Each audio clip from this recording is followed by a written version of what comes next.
Yeah, I said it. I'm standing by it. I know a lot of these rival fans are going to come at me and be like, oh, you Chelsea fans, it's always the same. You're in the title race, but then you're out of it by January. Here's the thing look back on my channel.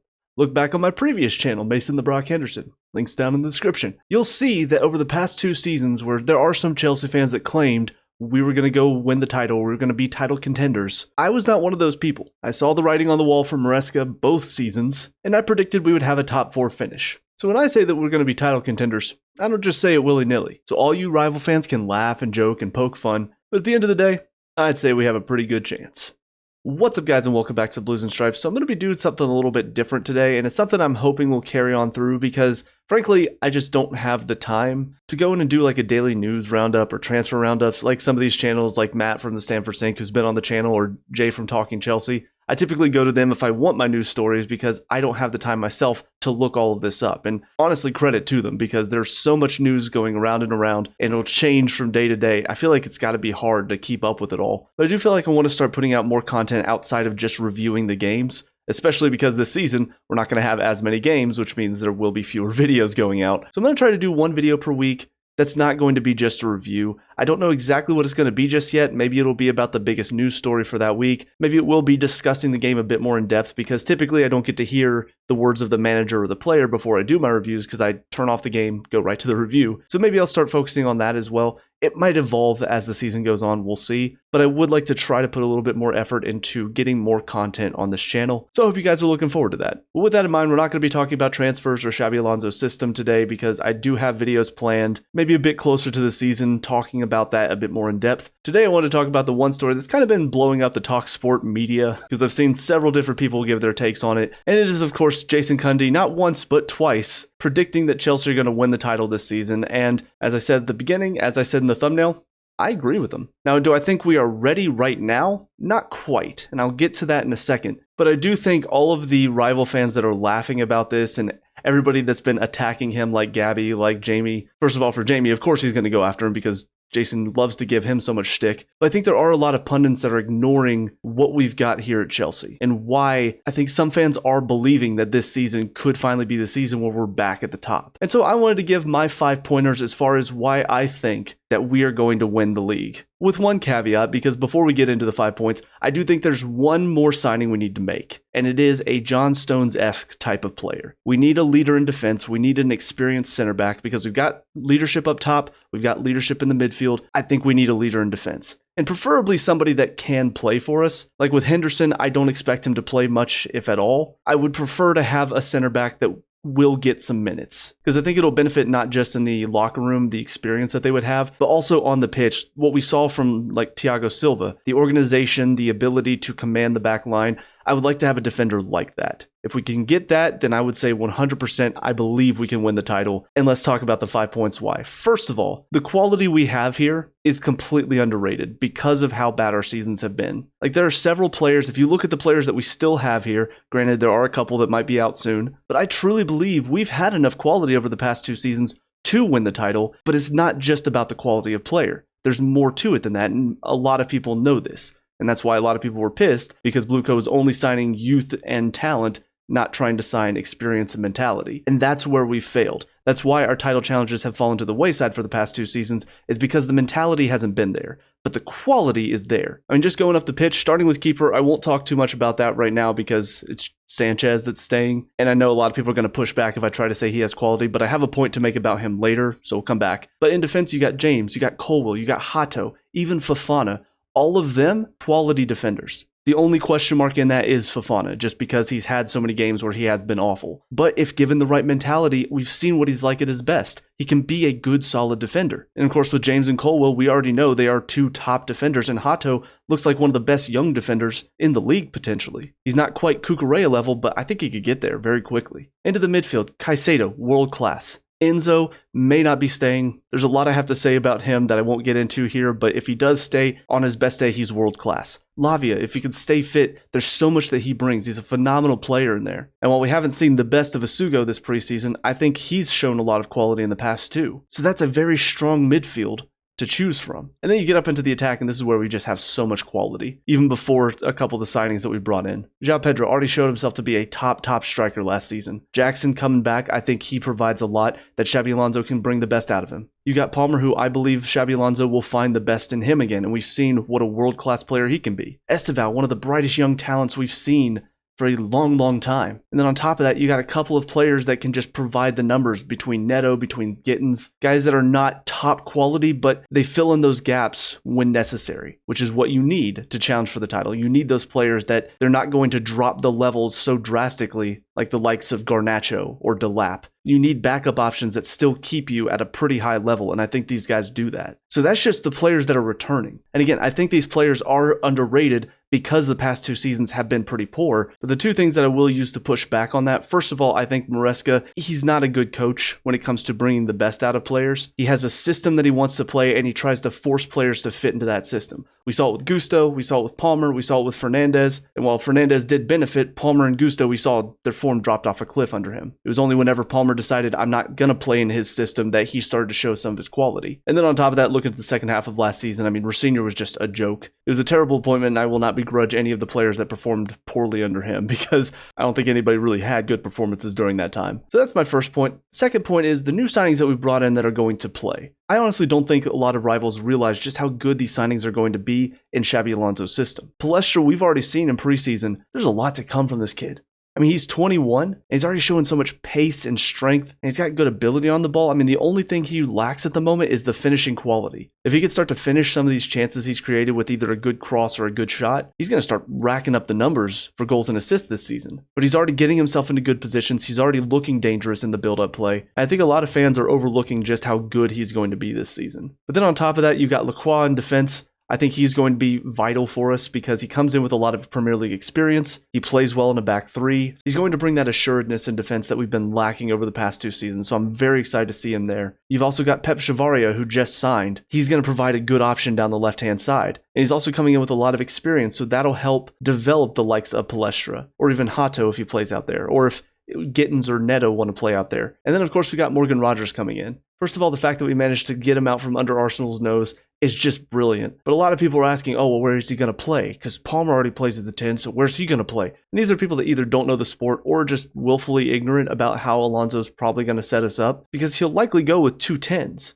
And so Rogers can be on the left, Palmer can be on the right, which suits them both, because that's typically where they drift out to. And on top of that, the fact that they are friends, it means there's going to be that connection there. Palmer is a lot more of a creator, whereas Rogers likes to get into the box and finish. So I feel like there's going to be a lot of creativity between the two of them, on top of the fact that you got João Pedro, who's a brilliant connector up top. So Rogers coming in is going to provide just another element that we lacked. You know, with Fernandez, he's a good finisher, but he's not quite the connector. He's not very creative up in the box. Anybody else who was coming inside like Garnacho or Gittins last season, they didn't connect with Palmer and Pedro like we needed them to. With Rogers in there, it's going to provide another option that teams are going to have to be worried about, which is going to draw players away from Palmer, open up space for him. So it adds not only more quality up there, but it adds fluidity, because all of them can interchange with each other, work off of each other, and cause so many headaches for the defense to try to keep track of them. So those 4 signings are going to be huge for us, and we may not even be done yet. But let's also talk about point number 3, which is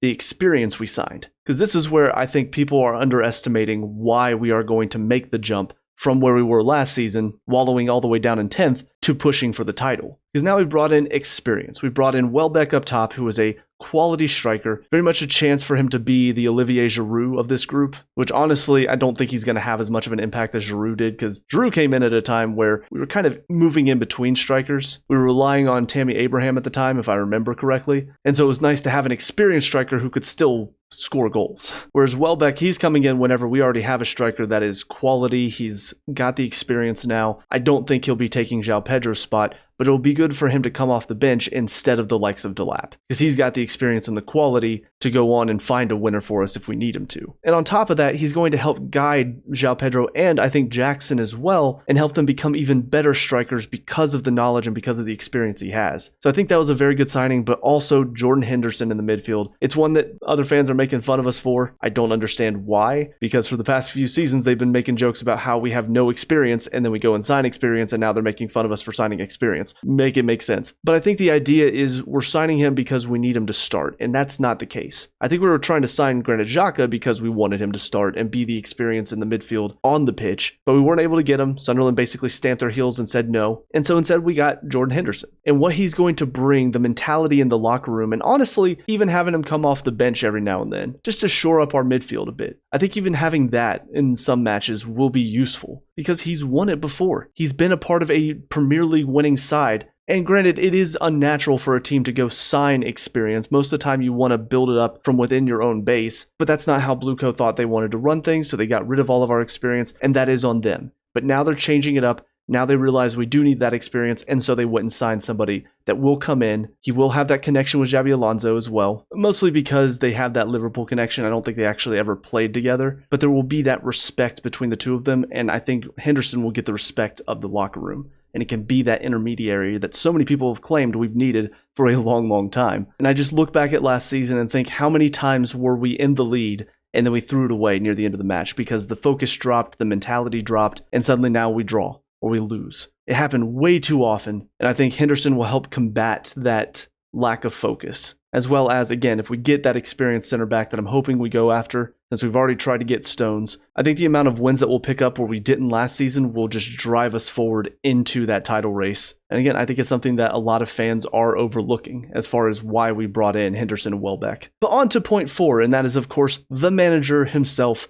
Xabi Alonso. I think the reason why he is such a big, important pickup is not just from the quality he brings as a manager, which we saw for Bayer Leverkusen. As much as people want to claim, oh, it's a farmers league in Germany, he didn't have one of the 2 top teams. If he had done the invincible with Bayern or with Dortmund, sure, then you can claim, it's just a farmers league. But it was Bayer Leverkusen. Yeah, they might be one of the better teams in Germany, but they're not one of the top 2. So to not only win the title, but to do it with an invincible tag on top of it, it shows the quality he has, but it also shows he can bring the best out of some players that maybe are not top players. I mean, I think Granit Xhaka is a great example. When he left Arsenal, he was a joke. Like, if you had told me 5 years ago that we were going to be trying to sign Granit Xhaka 5 years from then, I would have been pissed. I'm like, why are we going for a guy like him? But what he's done, the player he's become after working under Xabi Alonso, it's completely changed a lot of people's opinions about him. And again, to the point where I think a lot of us were kind of excited at the prospect of being able to get him into our midfield. So that's just about Xabi Alonso's qualities and what he can do as a manager, not just for the team, but also for some individual players. That's why I'm really hoping we'll see the best of Cole Palmer again this season. But also, I think how he is tactically as a boss, I think is really going to help us this season. And this is where I want to go back to the Sanchez point. Because right now we've got Sanchez and we've got Penders. And those two as keepers probably don't get a lot of people excited and probably make people think that's why we're not going to win the league. But I'll add a counterpoint to that. With Xabi Alonso, I think he's going to get the best out of our keepers. Now, granted, I would like to still see us go get a more experienced keeper, not to play, but to be there as basically a guide. I know we were looking at, I think Jason Steele and Fraser Forster were the 2 that were being mentioned. I would love to get a keeper like that. They're not going to start, but they're going to be there to help almost be a keeper coach for the likes of Sanchez and Penders. And here's the thing about Sanchez. I know so many people are not wanting to see him between the sticks, and granted, we might not. Penders might come in and he might look fantastic, and Alonso just goes, yeah, let's go with the young kid. Let's let him be our number 1 for the next however many years he decides to stay. And if so, fantastic. I would love that for him. But personally, I think Sanchez will probably start this season because he is a good keeper. He's got a bonehead moment in him, but I do think those moments are going to be almost non-existent this season. I know that might be a bit of a hot take, but I truly believe when you've got a manager like Xabi Alonso who knows how to get the best out of players, and you've also got more mentality in the locker room with the likes of Henderson and Welbeck joining, I think not only will that mean that we don't see Sanchez try to play with his feet, because I think Xabi Alonso will look at it and go, we're not going to do that, whereas Maresca and Mourinho were like, no, we're going to do that because that's how I want to play. I think Xabi Alonso is willing to make concessions for his system if it means we're not going to be making silly errors or we're not going to be making players look bad and trying to force them to do something they can't.